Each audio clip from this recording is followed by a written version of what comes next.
Hey, everybody. Welcome to session 4 of our quarterly teachers intensive, and we're looking at the theme of atonement. And our lesson comes to us from Isaiah 53 and Matthew 28. So it's the ending lesson of the first unit. So with that, we break away normally from where we're studying. This is going to be the last time we touch on any gospel material for some time, as we're going to be transitioning over to the book of Acts very soon. So hopefully you're vaguely familiar with what's going on in Isaiah 53 and, of course, Matthew 28. Isaiah 53 is the heart of the servant songs, and, of course, the passage in which we see perhaps the fineries of the actual crucifixion account of Jesus being laid out in very graphic detail um, with respect to how the servant of Isaiah is being treated.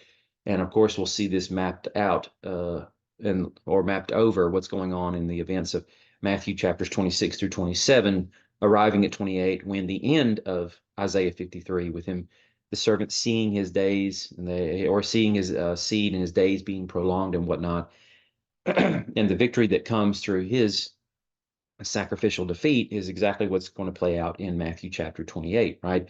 So with that, I have titled the lesson, just tentatively, of course, the atoning lamb becomes the victorious lion. And on the left side of the screen, the green boxes are the Isaiah 53 passages centered around the context of him being seen as the lamb, as that is exactly what the servant is called.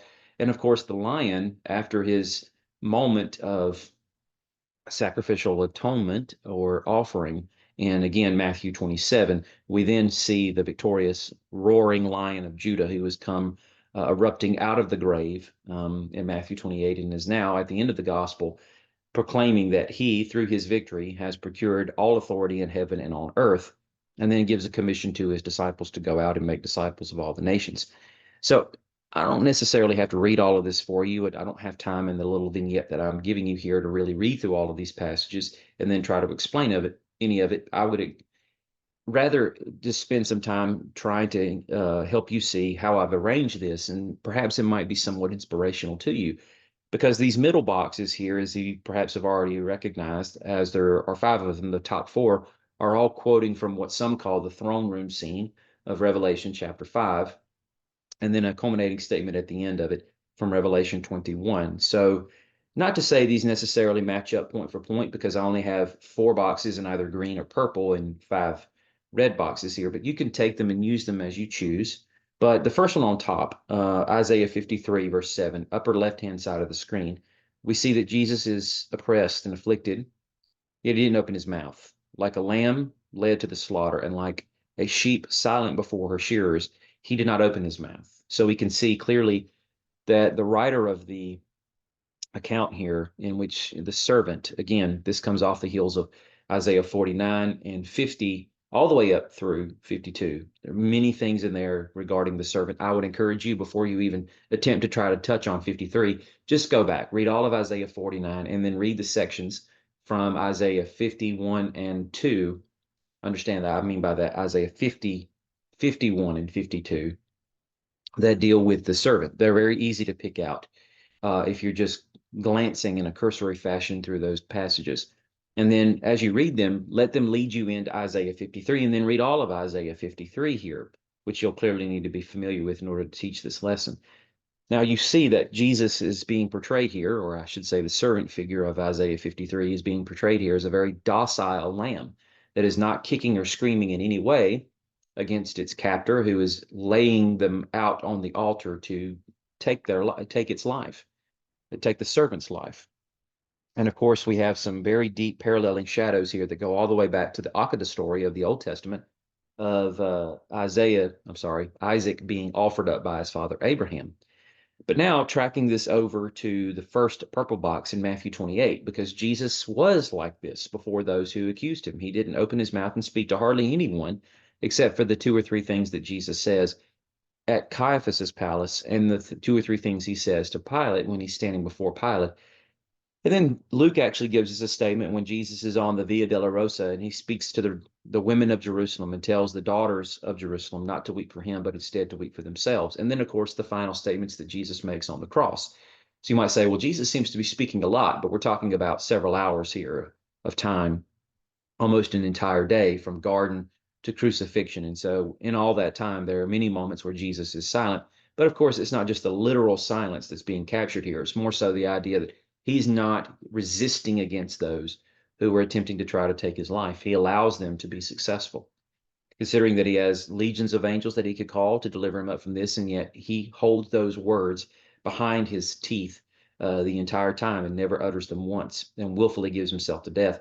Now, in Matthew 28, that this has happened, we see in the more what would be the right word to use here, perhaps majestic rendering of the resurrection account, because there are plenty of details that Matthew includes and no one else does. Case in point, this earthquake here that happens because an angel of the Lord descends upon the tomb from heaven, and with that, the earth is seemingly trembling at the presence of this theophanic expression, sort of extension of God's person. He rolls the stone back, and he's sitting on it, and his appearance was like lightning, and his clothing was as white as snow. Now, of course, this has little to do with Jesus as the lion, as goes the angel of the Lord isn't the lion per se, or is he? We've had that conversation before, and I'm sure many of you are keenly familiar with it with respect to the idea that Jesus may have revealed himself multiple times in the Old Testament through what's called the Christophany of the angel of the Lord. We don't have to rehash that now. You can research that on your own if you need to link those pieces together.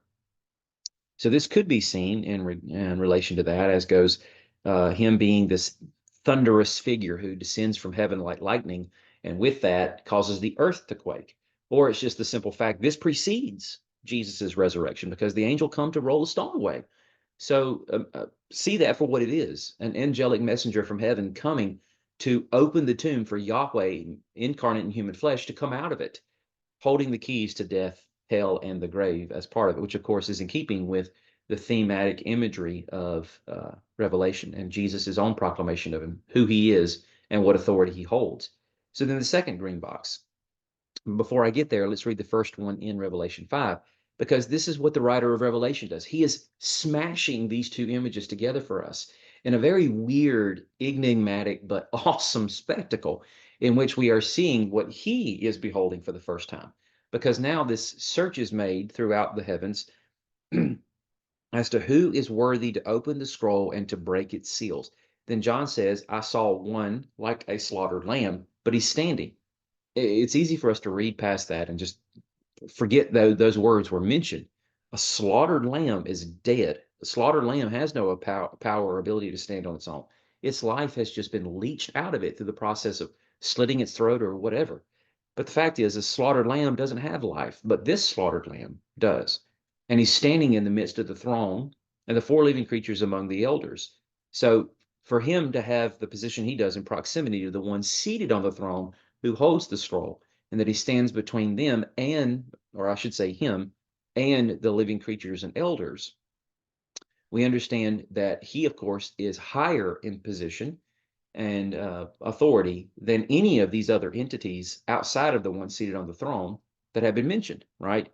And John goes on to say that he had 7 horns, speaking of his power, his 7 eyes, speaking of his omniscience of knowing all things. And of course, this we understand this is possible because these are the 7 spirits of God sent out to all the earth. So he's being fed this information, of course, from the Spirit of God, because he is the slaughtered lamb.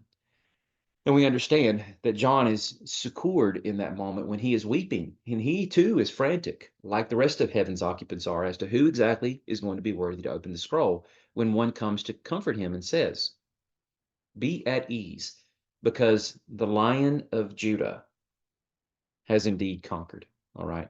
So now to the second green box. And again, I'm not going to read through all of this. I'm just going to follow on with one more example and then let this be. But the writer of Isaiah 53 says, he was taken away because of oppression and judgment. And who considered his fate? For he had been cut off from the land of the living and was struck because of my people's rebellion. So we clearly see that this lamb-like person of Isaiah 53, the servant, now has become the one who unjustly has taken on the oppression that Isaiah's people rightly deserve, the judgment that they are the victims of by virtue of the fact they have continuously rebelled against Yahweh, and by virtue of that, they should be the ones who are struck. They should be the ones who are cut off from the land of the living. But instead, this atoning lamb-like servant is going to be the one that will stand in the gap and take their place. And of course, he will succumb to death. But in Matthew 28, we see that on the other side of this, which of course Isaiah hints at very strongly toward the end of his chapter, we know the story doesn't end there because Jesus has been raised from the grave. He gives his disciples greetings when he comes to into their presence, and they come up and they take hold of his feet. They worship him, and Jesus said, "Don't be afraid, but go and tell my brothers to leave for Galilee, and they will see me there." So no longer is he the one who has been crushed by oppression and judgment. His fate is such that he has risen from the grave and now stands victorious over all as the rightful king who will rule over the cosmos, embodying and linking together the authority that exists in heaven and earth, now nexused in him, right? And that the one who had been cut off from the land of the living is now going to be invited back into the company of those who are his remnant and who will become the renewed Israel that will go forth and bring the nations in great joyous throng into the New Jerusalem, uh, the very city that Messiah rules from, right? Into this procession in which they will all come to sing the songs of Revelation 5 when these figures, the 24 elders and the four living creatures, fall before the Lamb, and they have harps, golden bowls, that are filled with incense. These are the prayers of the saints, singing a new song. You are worthy to take the scroll and open its seals, because you were slaughtered. He receives this glory and vindication because he was slaughtered, and you purchased a people for God by your blood in every tribe and language and people out of every people, language, tribe, and nation, which it might not seem so here in Isaiah 53, but in keeping with the rest of the servant songs, this is exactly what was anticipated.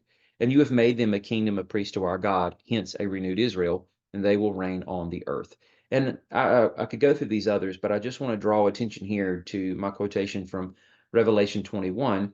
And when John says he didn't see a temple in it because the Lord God Almighty and the Lamb are its temple. The city doesn't need sun or moon to shine on it anymore because the glory of God illuminates it, and its lamp is the Lamb, the lamp who is also the triumphant ruler who descends from Jesse. And again, Runder roars thunderously as his victorious lion. So I hope that's some guiding information that'll be helpful for you there. But of course, you may choose to go on your own path with respect to that. But I think it's worth giving a look-see and then drawing our attention away from these passages ultimately into the realm of Revelation to see how John sees the conclusion, not so much of Christian history, but the conclusion of the old covenant with the arrival of the new, with the one who has the ability to exact the curses of the covenant in the seven sealed scroll that he unleashes on the city of the debauched and depraved, murderous rebels that fill Jerusalem that are about to be destroyed by the hands of the Romans. All right, so hopefully that was helpful. Thank you for your time.